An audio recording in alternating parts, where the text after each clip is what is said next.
Do you wish, and I hope you don't mind me asking this, that you hadn't given so much money to the Labour Party? I don't mind you asking me, and it doesn't even cross my mind.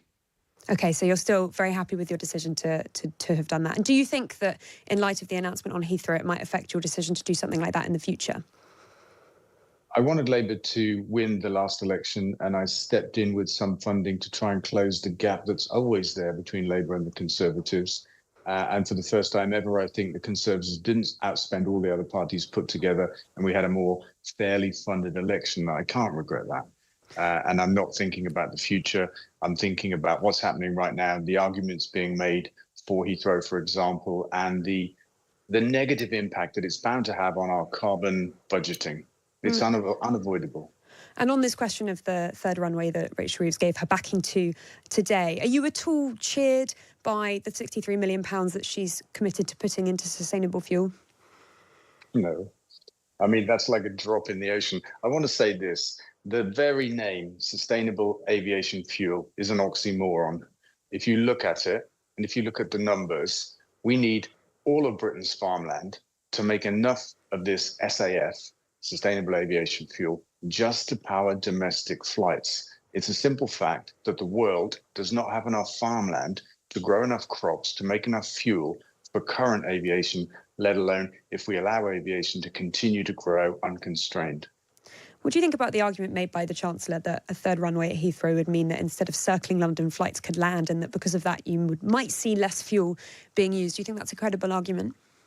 I do not. I think it overlooks what may be hundreds of thousands of additional planes coming and going from Heathrow because of the new runway. The new runway isn't there to ease congestion. It's to add to congestion, to add to traffic. That's the commercial basis for spending what might be £14 billion in 10 years building this new runway.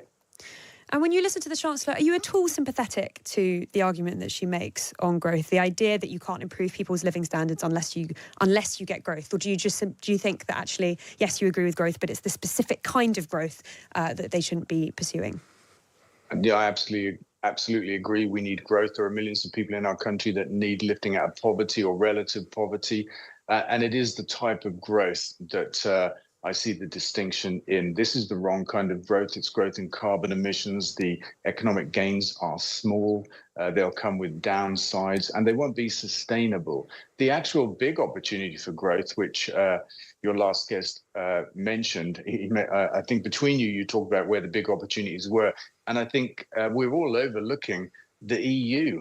Sensible trade terms with the EU is the biggest, cleanest and fastest growth spurt that we could possibly put on. Our economy shrank by 140 billion due to Brexit. Not the fact that we left the EU, but the way that we did it. We don't have sensible trade terms. Before the Heathrow runway could even get planning permission, we could restore those trade terms and give a massive boost to our economy. That's the fight that Labour should be having. I mean, this was something that was raised by Sir Ed Davey today, the leader of the Liberal Democrats, in Prime Minister's questions around the EU. Clearly, it's delicate for Labour, but are you saying you would like to see them cleave closer to the European Union in this renegotiation?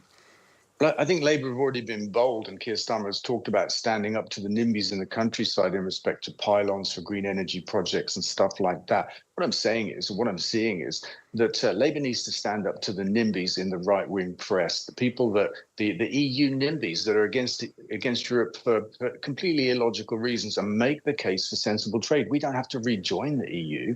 We just have to have a sensible trade agreement. And the boost to our economy will be incredible, far bigger than any of the infrastructure projects talked about today can possibly land in the next decade or two. Why do you think Rachel Reeves isn't agreeing with you on that point so far?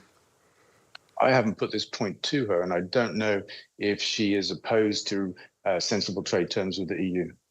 And are you worried on the particular case around airport expansion that Gatwick and Luton are next? Yeah, and if you look at the three of them combined, and this is the point on carbon emissions, those three runways, according to the NEF, if they go ahead, they will wipe out the carbon gains, the savings, in fact, that we will make from getting to 100% green electricity on the grid by 2030. All of that work, 50% of our electricity turned green. The benefits of that will be wiped out by three runways. And do you think, listening to the strength of your feeling on this question, I feel slightly compelled to ask you, do you think that Ed Miliband, who we know has objections that might be similar to yours, do you think he should resign over this? Why should he? Well, I suppose because this might be an issue that he cares deep. I mean, he has, we should say, on this show, he said that it would be nonsense, that he definitely won't resign, and we knew that last week. But obviously, the question is, at what point would this become an important enough issue for those ministers and indeed people like Ed Miliband who may have reservations about the expansion of airports to actually have their jobs in question over it? Well, I think if you care enough about something, the last thing you want to do is run away from the argument. Resigning, I don't think, is the answer. That's really interesting. Well, we're going to have to leave it there, I'm afraid. But thank you so much for joining us and sharing your thoughts. That was Dale Vince, who is, of course, a Labour donor and founder of Ecotricity there.